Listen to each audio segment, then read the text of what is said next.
It should be protected for present and future generations. Thank you. I call the Honourable Member Kamaljeet Singh Bakshi. Sat Sri Akal. Sat Sri Akal. Mr. Speaker. I am starting my contribution with greeting you in the Maori language because this is the week where we are acknowledging the Maori language. If we want to keep our culture alive, we need to stick to our language, and that is very important. English is not my first language, and you had a little debate today that the debaters should not read their speech. I read my speech because of this House prestige. I don't want to get stuck somewhere. That's why I prepare my notes, my thoughts, so that I can keep on reading them.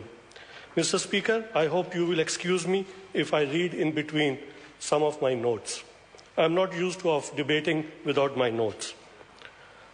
Mr. Speaker, when we migrants come to this country, we bring a lot of dreams in mind.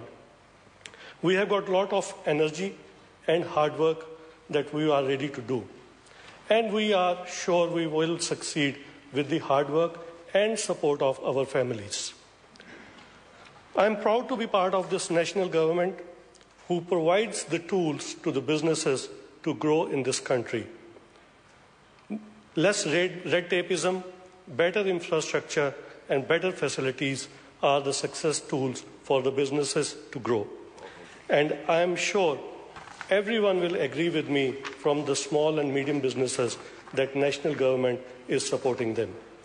I am also proud of this national-led government who gave this country first ethnic MP as Pansy Wong.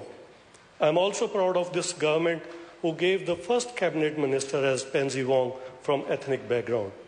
I am proud to be part of this team, and I hope this government will keep on working in this direction. Here I would like to quote Mahatma Gandhi, who said, "Men often become what they believe themselves to be. If I believe I cannot do something, it makes me incapable of doing it. But when I believe I can do, then I acquire the ability to do even if I don't have in the beginning." It is very important the businesses who run with a lot of hard work and the support of their families to succeed over here.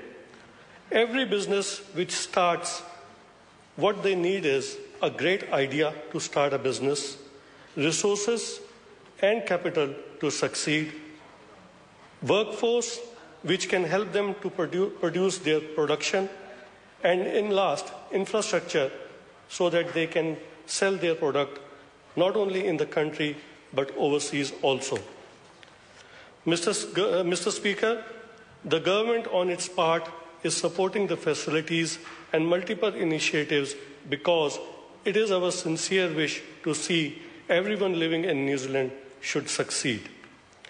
We have also involved a number of initiatives that facilitates the growth of the ethnic businesses. The forums organized by the Ethnic Affairs Ministry are in direction to help them to succeed over here. The recent forum organized by the Ethnic Affairs Ministry about the African community was very successful, where the Minister, Honourable Judith Collin, said New Zealand's African community brings with a great deal of energy and experience to our shores. And we are able to use that experience and energy in development of this country. I feel that organizing such events is a wonderful way to empower individuals and communities. It makes them feel welcome and to say them, we are there to support you while you are integrating in New Zealand. It provides migrants coming to New Zealand a sense that now they belong to New Zealand and their efforts towards building the New Zealand economy will be well supported. I would like to finish by saying another quote by Mahatma Gandhi. As a human beings, our greatness lies not so much in being able to remake the world as being able to remake ourselves. This, I believe, is the story of most of the migrants. Tēnā koe, Mr. Speaker. The time for this debate